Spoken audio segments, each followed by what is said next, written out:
시청자 여러분 안녕하십니까? 11월 30일 목요일 JCN 모닝뉴스입니다. 문재인 정부 시절 청와대의 울산시장 선거 개입 의혹 사건에 대한 1심 선고 공판이 어제 서울중앙지법에서 열렸습니다. 법원은 당시 대통령 비서실과 경찰 조직에 선거 개입이 있었다고 인정했습니다. 송철호 전 울산시장과 송병기 전 울산시 경제부시장, 황운하 민주당 의원에게 각각 징역 3년의 실형이 선고됐습니다. 법정 구속은 면했는데 송 전 시장은 즉각 항소하겠다고 밝혔습니다. 보도에 구현희 기자입니다. 문재인 정부 시절 청와대가 울산시장 선거에 개입한 의혹과 관련해 재판에 넘겨진 송철호 전 울산시장에게 징역 3년이 선고됐습니다. 울산시장 선거 개입 사건은 2018년 지방선거를 앞두고 문재인 전 대통령의 친구이자 당시 민주당 울산시장 후보였던 송철호 전 시장을 당선시키기 위해 청와대가 조직적으로 개입했다는 의혹입니다. 송 전 시장은 2017년 9월 당시 황운하 울산경찰청장에게 김기현 당시 울산시장에 대한 수사를 청탁한 혐의를 받고 있습니다. 또 자신의 공약이었던 공공병원 설립 과정에서 청와대 관계자의 지원을 받은 혐의도 받고 있습니다. 송 전 시장은 검찰 수사에서부터 법정에서까지 모든 혐의를 부인했습니다. 그러나 1심 법원은 송 전 시장이 수사를 청탁한 사실이 인정된다고 판단했습니다. 황운하 민주당 의원도 송 전 시장과 백원우, 박형철 전 비서관 등과 공모해 김 전 시장 측근을 수사한 혐의가 인정된다며 징역 3년을 선고했습니다. 송 전 시장과 공모한 혐의를 받고 있는 송병기 전 울산시 경제부시장에게도 징역 3년의 실형이 선고됐습니다. 함께 기소된 정몽주 전 울산시 정무특보와 전현지 울산시 공무원 4명에게도 징역형의 집행유예와 벌금형이 각각 선고됐습니다. 재판부는 경찰 조직과 대통령 비서실의 공적 기능을 자신들의 정치적 이익을 위해 사적으로 이용했다며 이런 일이 재발되지 않도록 엄중한 처벌을 내릴 필요가 있다고 밝혔습니다. 다만 공공병원 공약과 관련해 청와대 관계자의 지원을 받은 혐의에 대해서는 무죄로 판단했습니다. 송 전 시장과 황 의원은 재판부가 검찰의 일방적 주장만을 받아들였다며 즉각 항소하겠다고 말했습니다. 너무나 일방적인 주장만을 그대로 수용한 것이라고 생각합니다. 항소심을 통해서 꼭 진실이 밝혀지도록 노력하겠습니다. 검찰이 관련자들을 기소한 지 3년 10개월 만에 내려진 1심 선고가 사실상 당시 대통령실의 선거 개입을 인정함에 따라 적잖은 파장과 함께 다가올 총선에 어떤 영향을 미칠지 주목됩니다. JCN 뉴스 구현입니다. 윤석열 대통령이 다음 주 개발 제한 구역에 대한 대폭적인 해제 방안을 발표할 것으로 알려져 울산 지역 현안 사업 추진에 탄력이 붙을 것으로 기대됩니다. 대통령실 관계자는 산업단지 생태계 구축에 최대 걸림돌로 꼽히는 그린벨트 개선 작업에 착수해 국책 공공개발 사업 등을 추진할 때는 환경평가 등급 1, 2등급지라 하더라도 개발 제한 구역 해제를 허용하고 그린벨트 해제 권한 또한 지자체로 대폭 넘기는 내용의 정부 방침을 발표할 예정이라고 밝혔습니다. 이에 따라 울산 지역의 경우 그동안 기형적인 도시계획 해소와 산업단지 개발 활성화를 위해 그린벨트 규제 개선에 목소리를 높여왔던 만큼 정부의 발표 내용에 대한 기대감이 높아지고 있습니다. 울산 시내버스 노선체계 개편안에 대한 시민 의견 수렴을 위한 주민 설명회가 어제 중구청 대회의실에서의 설명회를 끝으로 모두 완료됐습니다. 울산시는 내년 시행을 목표로 시내버스 노선에 대한 전면적인 개편을 추진 중으로 지난 21일부터 어제까지 5차례에 걸쳐 구군별로 나눠 주민 설명회를 가져왔습니다. 울산시가 추진 중인 시내버스 개편은 현재 183개 노선 가운데 약 60%를 개편하는 광역시 승격 이후 최대 규모로 이번 주민설명회에서의 의견 수렴 등을 반영해 내년 8월부터 시행에 들어갈 예정입니다. 일본을 방문 중인 울산시 해외사절단은 그제와 어제 이틀간 아바시리시를 방문해 시장과 상공회의소 회장 등을 만나 양도시 간 문화교류 방안에 대해 논의했습니다. 이번에 방문한 아바시리 씨는 오호츠크해와 인접한 일본의 대표적인 포경기지로 고래와 관련된 인연으로 지난 2012년부터 울산 남구와 우호 협력도시 관계를 맺고 있습니다. 해외 사절단은 일본 방문 마지막 일정인 오늘은 삿포로로 이동해 에스콘필드 돔 야구장과 엘크의 산지형 파크 골프장을 시찰하고 앞으로 울산에 추진될 스포츠와 문화가 어우러진 복합 공간을 구상합니다. 석유화학과 운송장비 등의 경기 악화로 제조업과 비제조업의 체감 경기가 모두 하락세를 기록했습니다. 한국은행 울산본부의 11월 지역 기업 경기조사 결과 업황 BSI는 전월 대비 6포인트가 떨어진 63으로 하락했고 비제조업 BSI도 전월 대비 8포인트 떨어진 59로 하락했습니다. 12월 제조업 업황 전망 BSI 역시 전월 대비 12포인트 하락한 61을 기록했고 비제조업 업황 전망 BSI도 전월 대비 7포인트 떨어진 60을 기록했습니다. 울산 지역 기업 상당수가 중대재해처벌법의 적용 유예기한 연장이 필요하다고 생각하는 것으로 나타났습니다. 울산 상공회의소가 50인 미만 지역기업을 대상으로 중대재해처벌법 대응 실태와 의견에 대해 조사한 결과 응답 기업의 66.7%가 중대재해처벌법 준수 여력이 부족하며 응답 기업의 86.7%는 내년 1월 26일까지인 적용 유예기한이 연장이 필요하다고 답했습니다. 또 중대재해처벌법 시행에 대응 조치를 마친 기업은 25%에 불과했고 38.3%는 사내 안전보건 업무 담당 부서가 없으며 30%는 향후 안전보건 담당 부서 신설 계획도 없는 것으로 조사돼 중대재해처벌법 대응 상황이 미흡한 것으로 나타났습니다. 울산공항 고도제한지구 완화 문제가 다시 점화되는 분위기입니다. 이번에는 국민의힘 박성민 의원이 주민공청회라는 이름으로 지자체장과 국토부 관계자 등이 함께 해법을 모색하는 자리를 마련해 실현 가능성이 높아질 것으로 기대되고 있습니다. 전우수 기자가 보도합니다. 1970년 울산공항 개항 이후 공항으로 인한 고도 제한 문제가 수십 년째 논쟁의 대상이 되고 있습니다. 고도 제한은 공항 근처에 건물을 지을 때 건물의 높이를 제한하는 규제입니다. 공항 주변은 비행기가 운항하는 데 발생할 수 있는 위험을 줄이기 위해 건축물의 높이를 일정한 규정에 따라 제한해 오고 있습니다. 울산공항으로 인해 적용받는 울산 지역의 장애물 제한 표면 면적은 중구와 북구 울주군 등의 96.81제곱킬로미터에 달합니다. 이 가운데 원도심인 중구 권역은 학송동과 방구동, 성안동과 약사동 등 9개 동으로 중구 전체 면적의 41%에 달합니다. 중구 발전의 가장 큰 저해 요인으로 꼽힙니다. 이 때문에 중구청은 그동안 고도 제한 완화를 위해 주민 서명운동 전개와 대정부 건의 등의 활동을 지속해왔습니다. 특히 지난 2022년에는 울산공항 주변 고도 제한 완화 연구 영역을 갖고 공항시설법에 명시된 항공학적 검토를 통해 고도 제한 완화가 가능하다는 해법을 내놓고 정부를 설득해왔습니다. 당시 제시된 항공학적 검토 결과대로라면 고도 제한 해당 지역의 건물 높이를 최대 60m까지 높일 수 있어 현재 건물을 5층에서 20층까지 추가 증축이나 신축이 가능합니다. 울산공항 고도 제한 문제에 대해서는 지난 16일 울산을 방문한 원희룡 국토부 장관도 적극적인 해법 모색에 나설 것이라는 입장을 밝혔습니다.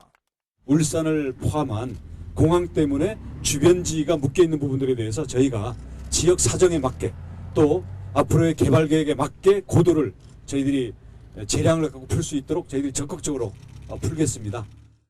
이런 가운데 울산공항 고도 제한 문제에 대해 지역 정치권에서 주민공청회를 갖는 등 해법 찾기에 적극 나섰습니다. 공항의 장비도 좋아지고 비행기의 성능도 굉장히 좋아졌습니다.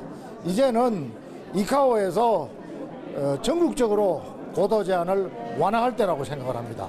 그래서 이번 기회에 반드시 공항의 고도 제한을 완화해서 그동안 침해받았던 주민들의 재산권을 꼭 돌려드리도록 하겠습니다. 공청회에서는 주민들의 이해도를 높이기 위해 고도 제한 지역 현황과 그동안의 진행 사항에 대한 중구청과 국토부 관계자의 발제가 있었습니다. 그러나 문제는 고도 제한 완화는 국제민간항공기구 즉 이카오의 국제기준 개정 후 검토가 가능하다는 점입니다. 국제민간항공기구의 항행위원회의 검토와 이사의 안건 채택 등의 과정을 거치면 2028년 11월이나 가능할 전망입니다. 이에 따라 중구청은 이카오의 고도 제한 국제 기준 개정 촉구와 함께 울산공항의 고도 제한 완화 분위기 조성을 위해 한층 행정력을 집중해 나간다는 방침입니다. JCN 뉴스 전우수입니다. 국민의힘 박성맹 국회의원은 울산 중구 태화 역사 문화특구가 중소벤처기업부 지역특화발전특구 공모에 선정됐다고 밝혔습니다. 이번 공모 선정으로 중구 태화동과 병영동 등 6개 동 일원이 특구로 지정돼 5년간 국비 157억 원 등 총 458억 원이 투입되는 특화 사업에 규제 특례를 적용받게 됩니다. 이번 특구 지정을 통해 해당 지역은 전통 역사 문화 계승 사업과 지역 우수문화 활성화 사업, 콘텐츠 활용 관광 사업 등 3개 사업이 중점적으로 육성됩니다. 남구청이 지역 소멸 위기 속에서 차별화된 이미지를 만들기 위해 행복남구 도시브랜드 조성에 나섰습니다. 남구청은 어제 행복남구 도시브랜드 선포식을 열고 행복남구 슬로건과 대표 캐릭터 장생이 등을 활용해 도시의 정체성을 표현할 수 있는 도시브랜드를 조성하겠다고 밝혔습니다. 남구청은 이번 선포식을 시작으로 추진 중인 다양한 사업과 공공시설물에 브랜드 슬로건과 남구 컬러, 장생이를 활용하는 방안을 마련하고 도시 브랜드가 민간 분야까지 확산될 수 있도록 유도할 계획입니다. 지방 도시들은 인구 감소 등으로서 다들 힘들어하고 계시고요. 우리 각 지방 도시만의 특색 있는 매력을 갖고 있어야 경쟁력 있는 도시로 성장할 수 있다고 생각하고요. 그래서 우리 남구는 행복남구 브랜드 슬로건과 장생의 캐릭터, 남구만의 색을 브랜딩하여서 도시의 정체성을 확립해 나가고 울산 남구라는 브랜드 가치를 더욱 상승시켜 나가고자 합니다. 울산시가 반려견과 함께 동반 여행을 즐기는 이색 관광열차 상품을 개발해 운영에 들어갑니다. 울산시와 울산문화관광재단은 오는 12월 24일부터 25일까지 반려견 동반 여행 패키지 상품으로 울산 댕댕 트레인을 운영한다고 밝혔습니다. 이 상품은 7개의 객차로 꾸며진 8도장터 임시열차를 이용해 12월 24일 밤 10시 서울을 출발해 다음 날 새벽 3시쯤 태화강역에 도착한 뒤 울산에서 크리스마스 이벤트와 간절곶 해맞이, 대항항공원 관광 등 울산 일대를 둘러보는 무박 2일 코스로 운영됩니다. 상품 예약은 패츠고 트래블 누리집을 통해 가능하며 오는 12월 17일까지 200명을 선착순 모집합니다. 한반도에서 해가 가장 먼저 뜨는 울주군 간절곶에 세계 최대 규모의 정크아트가 들어섭니다. 울주군은 365일 해가 머무는 곳이라는 간절곶의 새로운 이미지를 알리기 위해 서생면 간절곶 일대에 정크아트 작품 114점을 설치해 다음 달부터 기획 전시를 진행한다고 밝혔습니다. 정크아트는 환경과 사회의 문제점을 극복하기 위해 폐품과 쓰레기, 잡동사니를 재활용해 작품으로 재탄생시키는 미술입니다. 전시회는 세계 최대 크기의 18m 정크아트 작품 솔라봇 등 다양한 정크아트 작품 114점이 선보여 해맞이 관광객들에게 보다 풍성한 볼거리를 제공할 것으로 기대됩니다. 화장실에서 여성이 샤워하는 모습을 휴대전화로 몰래 촬영한 30대 남성이 경찰에 붙잡혔습니다. 울산 남부경찰서는 지난 26일 밤 10시 50분쯤 남구의 한 원룸 화장실에서 샤워를 하고 있는 여성의 모습을 창문으로 휴대전화를 넣어 몰래 촬영한 30대 남성을 성폭력 처벌법 위반 혐의로 체포했다고 밝혔습니다. 남성은 범행을 부인하다가 피해 여성이 범행 당시 목격한 휴대전화 기종과 색상을 기억하는 등 끊임없는 추궁에 범행을 인정했습니다. 경찰은 남성의 휴대전화를 디지털 포렌식하는 등 다른 촬영물이 있는지 여죄를 수사하고 있습니다. 오토바이 안전모는 사고가 났을 때 운전자의 생명을 구하는 마지막 보루입니다. 그래서 대부분 안전모를 잘 착용하는데 오토바이용 안전모가 아닌 공사장 안전모를 착용하는 사례도 있습니다. 이런 경우 문제는 없는지 전동훈 기자가 취재했습니다. 안전모를 쓴 남성이 오토바이를 타고 도로를 달립니다. 그런데 자세히 보니 오토바이 안전모가 아닙니다. 산업 현장에서 흔히 볼 수 있는 작업용 흰색 안전모입니다. 안전모 쓰고 타시네요? 물리면 때요. 요거 쓰고 쓰는데요. 바깥까지 요거 인식이에요. 도로교통법에서는 이렇게 인명보호장구의 기준을 명시하고 있습니다. 해당 기준에 따라 이 공사장 안전모는 기준들을 위반하지 않기 때문에 단속사항은 아닙니다. 경찰은 안전모에 대한 기준은 있지만 세부적이고 규격화된 기준은 없기 때문에 가급적 올바르게 안전모를 착용하라고 당부합니다. 이륜차를 운행할 때는 안전모에 턱끈을 체결하고 가급적 신체를 보호할 수 있도록 올바르게 안전모를 착용하여 안전운행하여 주시기 바랍니다. 최근 3년간 울산 지역 오토바이 교통사고는 꾸준히 증가하는 추세입니다. 생명을 담는 그릇이라 불리는 안전모, 반드시 착용해야 하지만 제대로 알고 올바르게 착용하는 것도 중요합니다. JCN 뉴스 전동훈입니다. 남구 야음 삼상권 청소년 문화공간이 될 삼산 해술청소년센터 건립을 위한 공사가 어제 첫 삽을 떴습니다. 삼산 해술청소년센터는 내년 12월 개관을 목표로 총 34억 원의 사업비를 들여 지상 4층, 연면적 600여 제곱미터 규모로 건립될 예정입니다.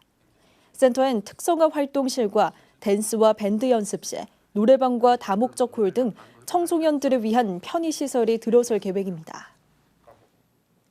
울산 지역사회 교육협의회가 그제 학교 밖 청소년의 수학여행 경비 200만 원을 울산 동구 학교 밖 청소년 지원센터에 전달했습니다. 울산 지역사회 교육협의회 관계자는 학교 생활을 하지 못한 학교 밖 청소년들에게 추억이 되길 바란다고 말했습니다.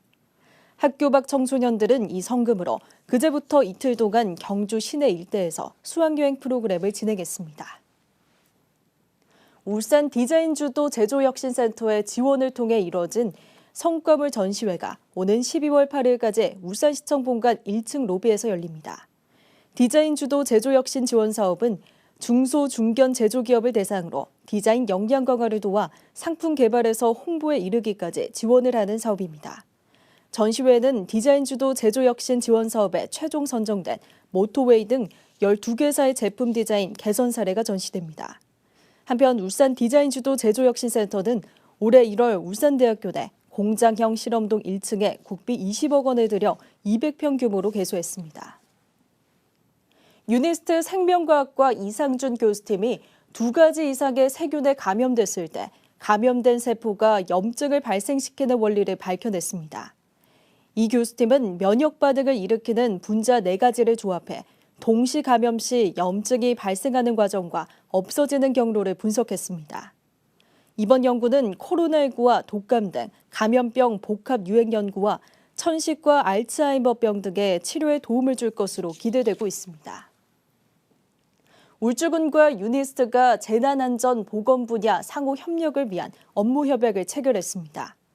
어제 울주군청에서 열린 협약식에서 두 기관은 안전문화 정착을 위해 재난 안전 보건 관련 정책 정보를 공유하고 공동 캠페인 추진과 재난 대비 훈련 기본 계획 수립 등에 협력하기로 했습니다. JCN 모닝뉴스를 마칩니다. 함께해 주신 여러분 고맙습니다.